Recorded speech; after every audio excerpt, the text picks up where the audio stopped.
Chapter 5, Lesson 5, The Rich Invent Money. Last night, I took a break from writing and watched a TV program on the history of a young man named Alexander Graham Bell. Bell had just patented his telephone and was having growing pains because the demand for his new invention was so strong, needing a bigger company. He then went to the giant at that time, Western Union, and asked them if they would buy his patent and his tiny company. He wanted $100,000 for the whole package. The president of Western Union scoffed at him and turned him down, saying the price was ridiculous. The rest is history. A multi-billion-dollar industry emerged, and AT&T was born. The evening news came on right after the story of Alexander Graham Bell. On the news was a story of another downsizing at a local company. The workers were angry and complained that the company ownership was unfair. A terminated manager of about 45 years of age had his wife and 2 babies at the plant and was begging the guards to let him talk to the owners to ask if they would reconsider his termination. He had just bought a house and was afraid of losing it. The camera focused in on his pleading for all the world to see. Needless to say, it held my attention. I have been teaching professionally since 1984. It has been a great experience and a rewarding one. It is also a disturbing profession, for I have taught thousands of individuals and I see one thing in common in all of us, myself included. We all have tremendous potential,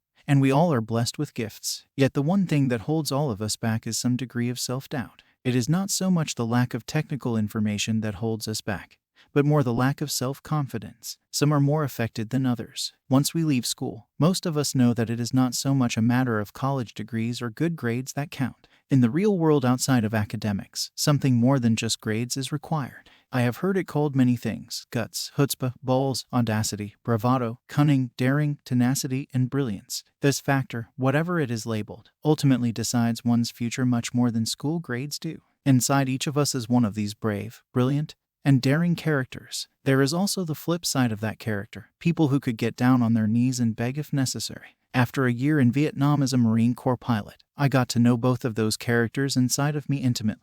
One is not better than the other. Yet as a teacher, I recognized that it was excessive fear and self-doubt that were the greatest detractors of personal genius. It broke my heart to see students know the answers, yet lack the courage to act on the answer. Often in the real world, it's not the smart who get ahead, but the bold. In my personal experience, your financial genius requires both technical knowledge as well as courage. If fear is too strong, the genius is suppressed. In my classes, I strongly urge students to learn to take risks, to be bold, and to let their genius convert that fear into power and brilliance. It works for some and just terrifies others. I have come to realize that for most people, when it comes to the subject of money, they would rather play it safe. I have had to field questions such as, why take risks? Why should I bother developing my financial IQ? Why should I become financially literate? And I answer, just to have more options. There are huge changes up ahead. In the coming years, there will be more people just like the young inventor Alexander Graham Bell. There will be 100 people like Bill Gates and hugely successful companies like Microsoft created every year,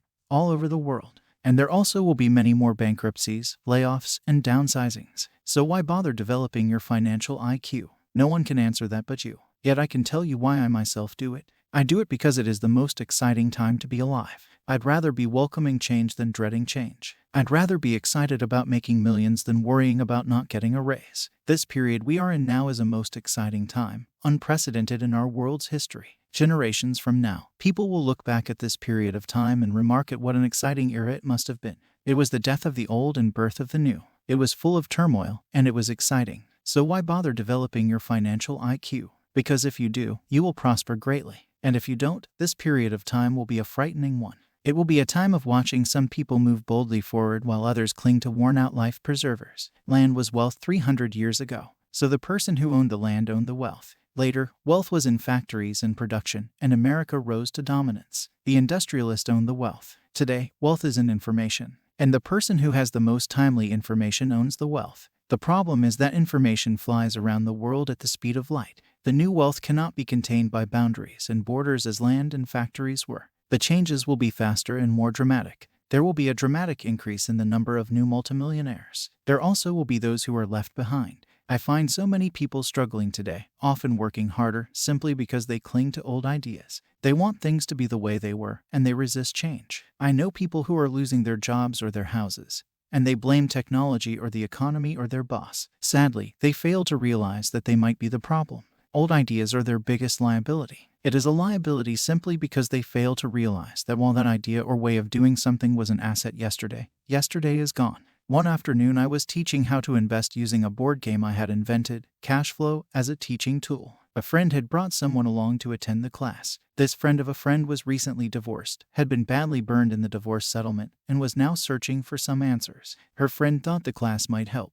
The game was designed to help people learn how money works. In playing the game, they learn about the interaction of the income statement with the balance sheet. They learn how cash flows between the two and how the road to wealth is through striving to increase your monthly cash flow from the asset column to the point that it exceeds your monthly expenses. Once you accomplish this, you are able to get out of the rat race and out onto the fast track. As I have said, some people hate the game, some love it, and others miss the point. This woman missed a valuable opportunity to learn something. In the opening round, she drew a doodad card with the boat on it. At first she was happy. "Oh, I've got a boat." Then, as her friend tried to explain how the numbers worked on her income statement and balance sheet, she got frustrated because she had never liked math. The rest of her table waited while her friend continued explaining the relationship between the income statement, balance sheet, and monthly cash flow. Suddenly, when she realized how the numbers worked, it dawned on her that her boat was eating her alive. Later on in the game, she was also downsized and had a child. It was a horrible game for her. After the class, her friend came by and told me that she was upset. She had come to the class to learn about investing and did not like the idea that it took so long to play a silly game. Her friend attempted to tell her to look within herself to see if the game reflected her in any way. With that suggestion, the woman demanded her money back. She said that the very idea that a game could be a reflection of her was ridiculous. Her money was promptly refunded, and she left. Since 1984, I have made millions simply by doing what the school system does not do. In school, most teachers lecture. I hated lectures as a student. I was soon bored, and my mind would drift. In 1984, I began teaching via games and simulations, and I still rely on these tools today. I always encourage adult students to look at games as reflecting back to them what they know and what they need to learn. Most importantly, games reflect behavior. They are instant feedback systems. Instead of the teacher lecturing you, the game is giving you a personalized lecture, one that is custom made just for you. The friend of the woman who left later called to give me an update. She said her friend was fine and had calmed down. In her cooling off period, she could see some slight relationship between the game and her life. Although she and her husband did not own a boat, they did own everything else imaginable. She was angry after their divorce, both because he had run off with a younger woman and because, after 20 years of marriage, they had accumulated little in the way of assets. There was virtually nothing for them to split. Their 20 years of married life had been incredible fun, but all they had accumulated was a ton of doodads. She realized that her anger at doing the numbers, the income statement and balance sheet, came from her embarrassment about not understanding them. She had believed that finances were the man's job. She maintained the house and did the entertaining, and he handled the finances. She was now quite certain that in the last 5 years of their marriage, he had hidden money from her. She was angry at herself for not being more aware of where the money was going, as well as for not knowing about the other woman. Just like a board game, the world is always providing us with instant feedback. We could learn a lot if we tuned in more. One day not long ago, I complained to my wife that the cleaners must have shrunk my pants. My wife gently smiled and poked me in the stomach to inform me that the pants had not shrunk. Something else had expanded, me. The cash flow game was designed to give every player personal feedback. Its purpose is to give you options. If you draw the boat card and it puts you into debt, the question is, now what can you do? How many different financial options can you come up with? That is the purpose of the game, to teach players to think and create new and various financial options. Thousands of people throughout the world have played this game. The players who get out of the rat race the quickest are the people who understand numbers and have creative financial minds. They recognize different financial options. Rich people are often creative and take calculated risks. People who take the longest are people who are not familiar with numbers and often do not understand the power of investing. Some people playing cash flow gain lots of money in the game, but they don't know what to do with it. Even though they have money, everyone else seems to be getting ahead of them. And that is true in real life. There are a lot of people who have a lot of money and do not get ahead financially. Limiting your options is the same as hanging on to old ideas. I have a friend from high school who now works at 3 jobs. Years ago, he was the richest of all my classmates. When the local sugar plantation closed, the company he worked for went down with the plantation. In his mind, he had but one option, and that was the old option: work hard. The problem was that he couldn't find an equivalent job that recognized his seniority from the old company. As a result, he is overqualified for the jobs he currently has, so his salary is lower. He now works 3 jobs to earn enough to survive. I have watched people playing cash flow complain that the right opportunity cards are not coming their way, so they sit there. I know people who do that in real life. They wait for the right opportunity. I have watched people get the right opportunity card and then not have enough money. Then they complain that they would have gotten out of the rat race if they had had more money. So they sit there. I know people in real life who do that also. They see all the great deals, but they have no money. And I have seen people pull a great opportunity card, read it out loud, and have no idea that it is a great opportunity. They have the money, the time is right, they have the card, but they can't see the opportunity staring them in the face. They fail to see how it fits into their financial plan for escaping the rat race. And I know more people like that than all the others combined. Most people have an opportunity of a lifetime flash right in front of them, and they fail to see it. A year later, they find out about it, after everyone else got rich. Financial intelligence is simply having more options. If the opportunities aren't coming your way, what else can you do to improve your financial position? If an opportunity lands in your lap and you have no money, and the bank won't talk to you, what else can you do to get the opportunity to work in your favor? If your hunch is wrong, and what you've been counting on doesn't happen, how can you turn a lemon into millions? That is financial intelligence. It is not so much what happens, but how many different financial solutions you can think of to turn a lemon into millions. It is how creative you are in solving financial problems. Most people only know one solution: work hard, save, and borrow. So why would you want to increase your financial intelligence? Because you want to be the kind of person who creates your own luck. You take whatever happens and make it better. Few people realize that luck is created, just as money is. And if you want to be luckier and create money instead of working hard, then your financial intelligence is important. If you are the kind of person who is waiting for the right thing to happen, you might wait for a long time. It's like waiting for all the traffic lights to be green for 5 miles before you'll start your trip. As young boys, Mike and I were constantly told by my rich dad that money is not real. Rich Dad occasionally reminded us of how close we came to the secret of money on that first day we got together and began making money out of plaster of Paris. The poor and middle class work for money. He would say, the rich make money. The more real you think money is, the harder you will work for it. If you can grasp the idea that money is not real, you will grow richer faster. What is it? Was a question Mike and I often came back with. What is money if it is not real? What we agree it is, was all Rich Dad would say. The single most powerful asset we all have is our mind.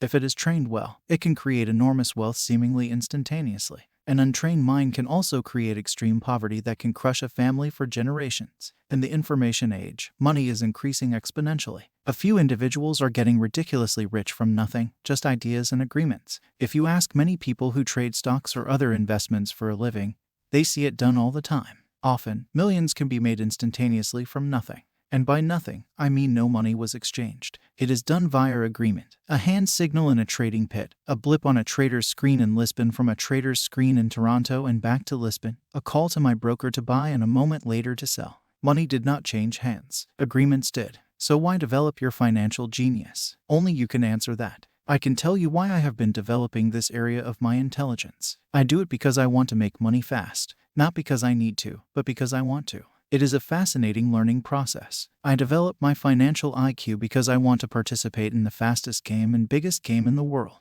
And in my own small way, I would like to be part of this unprecedented evolution of humanity, the era where humans work purely with their minds and not with their bodies. Besides, it is where the action is. It is what is happening. It's hip, it's scary, and it's fun. That is why I invest in my financial intelligence, developing the most powerful asset I have. I want to be with people moving boldly forward. I do not want to be with those left behind. I will give you a simple example of creating money. In the early 1990s, the economy of Phoenix, Arizona, was horrible. I was watching a TV show when a financial planner came on and began forecasting doom and gloom. His advice was to save money. Put $100 away every month, he said. In 40 years you will be a multimillionaire. Well, putting money away every month is a sound idea. It is one option, the option most people subscribe to. The problem is this: it blinds the person to what is really going on. It causes them to miss major opportunities for much more significant growth of their money. The world is passing them by. As I said, the economy was terrible at that time.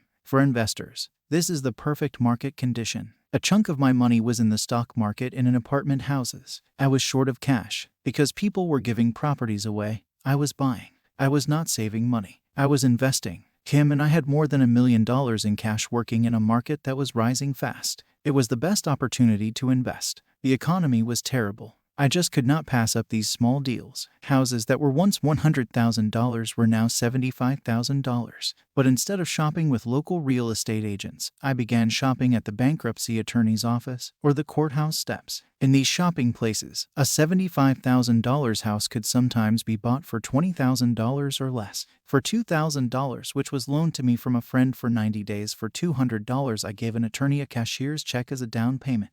While the acquisition was being processed, I ran an ad advertising a $75,000 house for only $60,000 and no money down. The phone rang hard and heavy. Prospective buyers were screened, and once the property was legally mine, all the prospective buyers were allowed to look at the house. It was a feeding frenzy. The house sold in a few minutes. I asked for a $2,500 processing fee, which they gladly handed over, and the escrow and title company took over from there. I returned the $2,000 to my friend with an additional $200. He was happy, the home buyer was happy, the attorney was happy, and I was happy. I had sold a house for $60,000 that cost me $20,000. The $40,000 was created from money in my asset column in the form of a promissory note from the buyer. Total working time, 5 hours. So now that you are on your way to becoming more financially literate and skilled at reading numbers, I will show you why this is an example of money being invented. During this depressed market, Kim and I were able to do 6 of these simple transactions in our spare time. While the bulk of our money was in larger properties in the stock market, we were able to create more than $190,000 in assets in those 6 buy, create, and sell transactions. That comes to approximately $19,000 a year income, much of it sheltered through our private corporation. Much of that $19,000 a year goes to pay for our company cars, gas, trips, insurance, dinners with clients, and other things. By the time the government gets a chance to tax that income, it's been spent on legally allowed pre-tax expenses. This was a simple example of how money is invented, created, and protected using financial intelligence. Ask yourself, how long would it take to save $190,000? Would the bank pay you 10% interest on your money? And the promissory note is good for 30 years. I hope they never pay me the $190,000. I have to pay a tax if they pay me the principal. And besides, $19,000 paid over 30 years is a little over $500,000 in income. I have people ask what happens if the person doesn't pay. That does happen, and it's good news. That $60,000 home could be taken back and resold for $70,000 and another $2,500 collected as a loan processing fee. It would still be a zero-down transaction in the mind of the new buyer, and the process would go on. The first time I sold the house, I paid back the $2,000, so technically, I have no money in the transaction. My return on investment is infinity. It's an example of no money making a lot of money. In the second transaction, when resold, I would have put $2,000 in my pocket and re-extended the loan to 30 years. What would my ROI be if I got paid money to make money? I do not know, but it sure beats saving $100 a month, which actually starts out as $150 because it's after-tax income for 40 years earning low interest. And again, you're taxed on the interest. That is not too intelligent. It may be safe, but it's not smart. A few years later, as the Phoenix real estate market strengthened, those houses we sold for $60,000 became worth $110,000. Foreclosure opportunities were still available, but became rare. It cost a valuable asset, my time, to go out looking for them. Thousands of buyers were looking for the few available deals. The market had changed. It was time to move on and look for other opportunities to put in the asset column.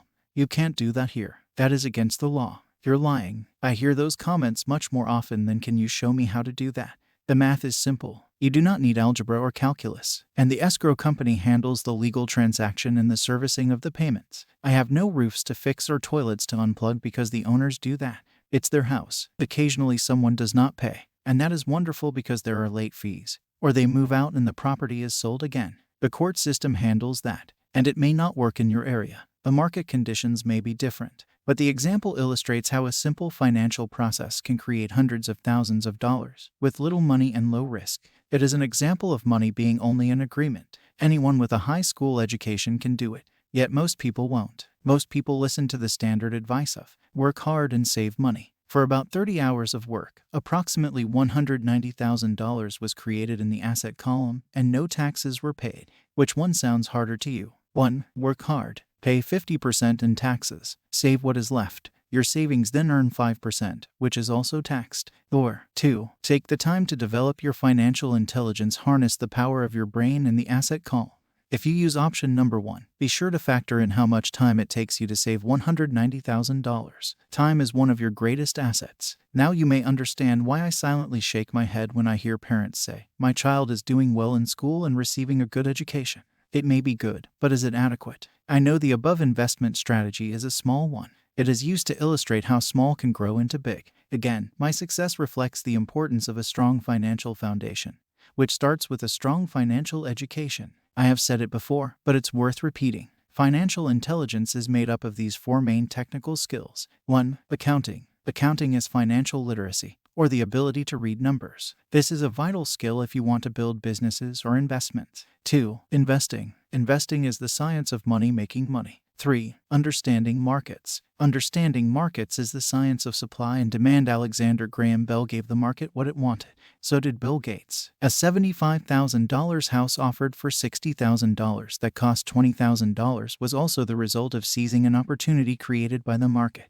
Somebody was buying and someone was selling. 4. The law. The law is the awareness of accounting corporate, state, and federal regulations. I recommend playing by the rules. It is this basic foundation, or the combination of these skills, that is needed to be successful in the pursuit of wealth, whether it be through the buying of small homes, apartment buildings, companies, stocks, bonds, precious metals, baseball cards, or the like. A few years later, the real estate market rebounded and everyone else was getting in. The stock market was booming, and everyone was getting in. The U.S. economy was getting back on its feet. I began selling and was now traveling to Peru, Norway, Malaysia, and the Philippines. The investment landscape had changed. We were no longer buying real estate. Now I just watch the values climb inside the asset column and will probably begin selling. I suspect that some of those 6 little house deals will sell and the $40,000 note will be converted to cash. I need to call my accountant to be prepared for cash and seek ways to shelter it.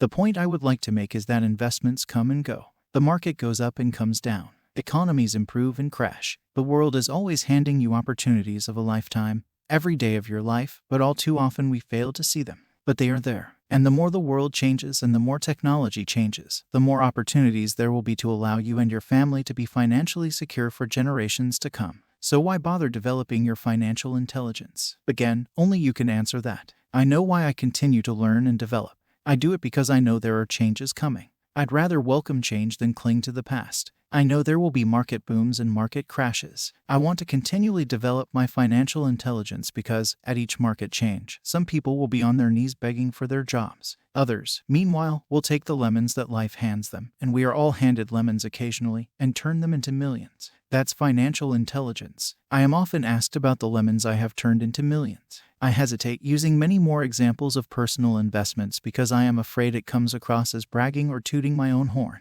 That is not my intention. I use the examples only as numerical and chronological illustrations of actual and simple cases. I use the examples because I want you to know that it is easy. And the more familiar you become with the 4 pillars of financial intelligence, the easier it becomes. Personally, I use 2 main vehicles to achieve financial growth: real estate and small cap stocks. I use real estate as my foundation. Day in and day out, my properties provide cash flow and occasional spurts of growth in value. The small cap stocks are used for fast growth. I do not recommend anything that I do. The examples are just that, examples. If the opportunity is too complex and I do not understand the investment, I don't do it. Simple math and common sense are all you need to do well financially. There are 5 reasons for using examples. 1. To inspire people to learn more. 2. To let people know it is easy if the foundation is strong. 3. To show that anyone can achieve great wealth. 4. To show that there are millions of ways to achieve your goals. 5. To show that it's not rocket science. In 1989, I used to jog through a lovely neighborhood in Portland, Oregon.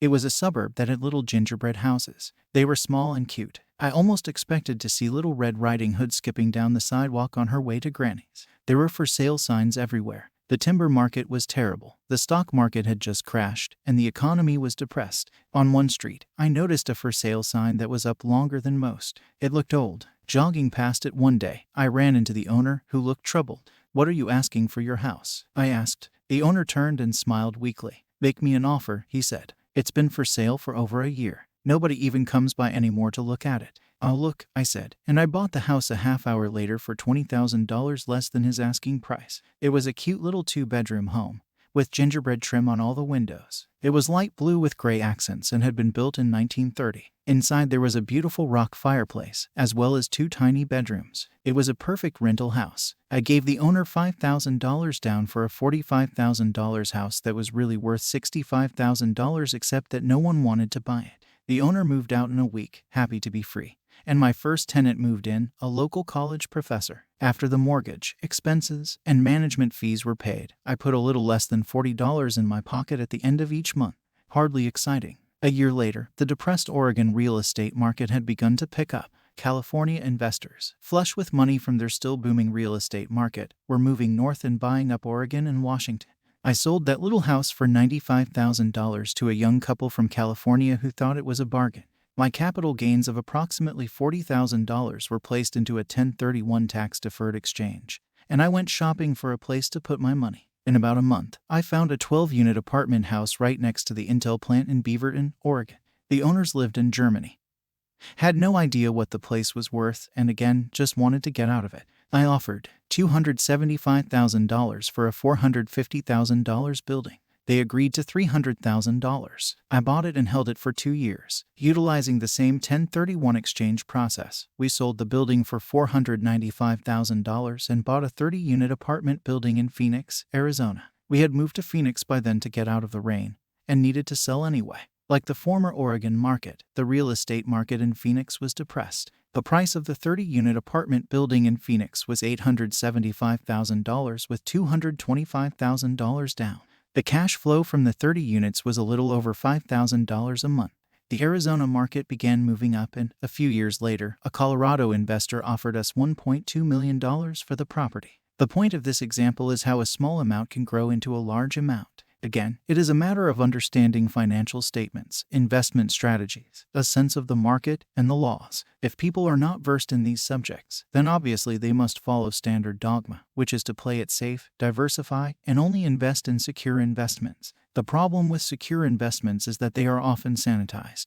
That is, made so safe that the gains are less. Most large brokerage houses will not touch speculative transactions in order to protect themselves and their clients, and that is a wise policy. The really hot deals are not offered to people who are novices. Often, the best deals that make the rich even richer are reserved for those who understand the game. It is technically illegal to offer speculative deals to someone who is considered not sophisticated. But of course it happens. The more sophisticated I get, the more opportunities come my way. Another case for developing your financial intelligence over a lifetime is simply that more opportunities are presented to you. And the greater your financial intelligence, the easier it is to tell whether a deal is good. It's your intelligence that can spot a bad deal or make a bad deal good. The more I learn, and there is a lot to learn, the more money I make simply because I gain experience and wisdom as the years go on. I have friends who are playing it safe, working hard at their profession, and failing to gain financial wisdom, which does take time to develop. My overall philosophy is to plant seeds inside my asset column. That is my formula. I start small and plant seeds. Some grow, some don't. Inside our real estate corporation, we have property worth several $1 million. It is our own rate, or real estate investment trust. The point I'm making is that most of those millions started out as little $5,000 to $10,000 investment.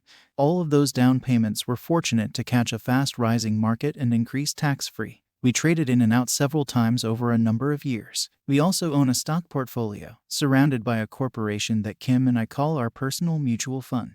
We have friends who deal specifically with investors like us who have extra money each month to invest. We buy high-risk, speculative private companies that are just about to go public on a stock exchange in the United States or Canada. An example of how fast gains can be made are 100,000 shares purchased for 25 cents each before the company goes public. 6 months later, the company is listed, and the 100,000 shares now are worth $2 each. If the company is well managed, the price keeps going up, and the stock may go to $20 or more per share. There are years when our $25,000 has gone to $1 million in less than a year. It is not gambling if you know what you're doing. It is gambling if you're just throwing money into a deal and praying.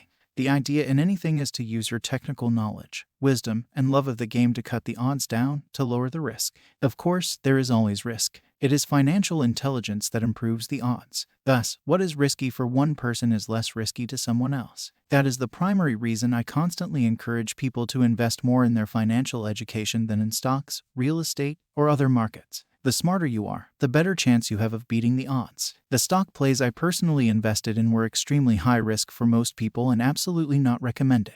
I have been playing that game since 1979 and have paid more than my share in dues. But if you will reread why investments such as these are high risk for most people, you may be able to set your life up differently, so that the ability to take $25,000 and turn it into $1 million in a year is low risk for you. It is not gambling if you know what you're doing. It is gambling if you're just throwing money into a deal and praying. Then $100,000 a year is nice and not hard to achieve, depending on the market and how smart you are. It could be done in 5 to 10 years, if you keep your living expenses modest. $100,000 coming in as additional income is, as stated earlier, nothing I have written as a recommendation. It is only used as an example of what is simple and possible. What I do is small potatoes in the grand scheme of things. Yet for the average individual, a passive income of more than $100,000 a year is nice and not hard to achieve, depending on the market and how smart you are. It could be done in 5 to 10 years, if you keep your living expenses modest. $100,000 coming in as additional income is pleasant, regardless of whether you work. You can work if you like or take time off if you choose and use the government tax system in your favor, rather than against you. My personal basis is real estate. I love real estate because it's stable and slow-moving. I keep the base solid. The cash flow is fairly steady and, if properly managed, has a good chance of increasing in value. The beauty of a solid base of real estate is that it allows me to take greater risks, as I do with speculative stocks. If I make great profits in the stock market, I pay my capital gains tax on the gain and then reinvest what's left in real estate, again further securing my asset foundation. The last word on real estate. I have traveled all over the world and taught investing. In every city, I hear people say you cannot buy real estate cheap. That is not my experience. Even in New York or Tokyo, or just on the outskirts of the city, prime bargains are overlooked by most people. In Singapore, with their high real estate prices, there are still bargains to be found within a short driving distance. So whenever I hear someone say, "You can't do that here," pointing at me, I remind them that maybe the real statement is, "I don't know how to do that here yet." Great opportunities are not seen with your eyes. They are seen with your mind. Most people never get wealthy simply because they are not trained financially to recognize opportunities right in front of them. I am often asked, how do I start? In the final chapter of this book, I offer 10 steps that I followed on the road to my financial freedom. But always remember to have fun. When you learn the rules and the vocabulary of investing and begin to build your asset column, I think you'll find that it's as fun a game as you've ever played. Sometimes you win and sometimes you learn. But have fun. Most people never win because they're more afraid of losing. That is why I found school so silly. In school we learn that mistakes are bad, and we are punished for making them. Yet if you look at the way humans are designed to learn, we learn by making mistakes. We learn to walk by falling down. If we never fell down, we would never walk. The same is true for learning to ride a bike. I still have scars on my knees, but today I can ride a bike without thinking. The same is true for getting rich. Unfortunately, the main reason most people are not rich is because they are terrified of losing. Winners are not afraid of losing, but losers are. Failure is part of the process of success. People who avoid failure also avoid success. I look at money much like my game of tennis. I play hard, make mistakes, correct, make more mistakes, correct, and get better. If I lose the game, I reach across the net, shake my opponent's hand, smile, and say, "See you next Saturday." There are 2 kinds of investors. 1. The first and most common type is a person who buys a packaged investment. They call a retail outlet, such as a real estate company, a stockbroker, or a financial planner, and they buy something. It could be a mutual fund, a rate, a stock, or a bond. It is a clean and simple way of investing. An analogy would be a shopper who goes to a computer store and buys a computer right off the shelf. 2. The second type is an investor who creates investments. This investor usually assembles a deal in the same way a person who buys components builds a computer. I do not know the first thing about putting components of a computer together, but I do know how to put pieces of opportunities together, or know people who know how. It is this second type of investor who is the more professional investor. Sometimes it may take years for all the pieces to come together, and sometimes they never do. It's this second type of investor that my rich dad encouraged me to be. It is important to learn how to put the pieces together, because that is where the huge wins reside, and sometimes some huge losses if the tide goes against you. If you want to be the second type of investor, you need to develop 3 main skills. 1. Find an opportunity that everyone else missed. You see with your mind what others miss with their eyes. For example, a friend bought this rundown old house. It was spooky to look at. Everyone wondered why he bought it. What he saw that we did not was that the house came with 4 extra empty lots. He discovered that after going to the title company, After buying the house, he tore the house down and sold the 5 lots to a builder for 3 times what he paid for the entire package. He made $75,000 for 2 months of work. It's not a lot of money, but it sure beats minimum wage. And it's not technically difficult. 2. Raise money. The average person only goes to the bank. This second type of investor needs to know how to raise capital. And there are many ways that don't require a bank. To get started, I learned how to buy houses without a bank. It was the learned skill of raising money, more than the houses themselves, that was priceless. All too often I hear people say, the bank won't lend me money or I don't have the money to buy it. If you want to be a type 2 investor, you need to learn how to do that, which stops most people. In other words, a majority of people let their lack of money stop them from making a deal. If you can avoid that obstacle, you will be millions ahead of those who don't learn those skills. There have been many times I have bought a house, a stock, or an apartment building without a penny in the bank. I once bought an apartment house for $1.2 million. I did what is called tying it up, with a written contract between seller and buyer. I then raised the $100,000 deposit, which bought me 90 days to raise the rest of the money. Why did I do it? Simply because I knew it was worth $2 million. I never raised the money. Instead, the person who put up the $100,000 gave me $50,000 for finding the deal, took over my position, and I walked away. Total working time, 3 days. Again, it's what you know more than what you buy. Investing is not buying. It's more a case of knowing. 3. Organize smart people. Intelligent people are those who work with or hire a person who is more intelligent than they are. When you need advice, make sure you choose your advisor wisely. There is a lot to learn, but the rewards can be astronomical. If you do not want to learn those skills, then being a type 1 investor is highly recommended. It is what you know that is your greatest wealth. It is what you do not know that is your greatest risk. There is always risk, so learn to manage risk instead of avoiding it.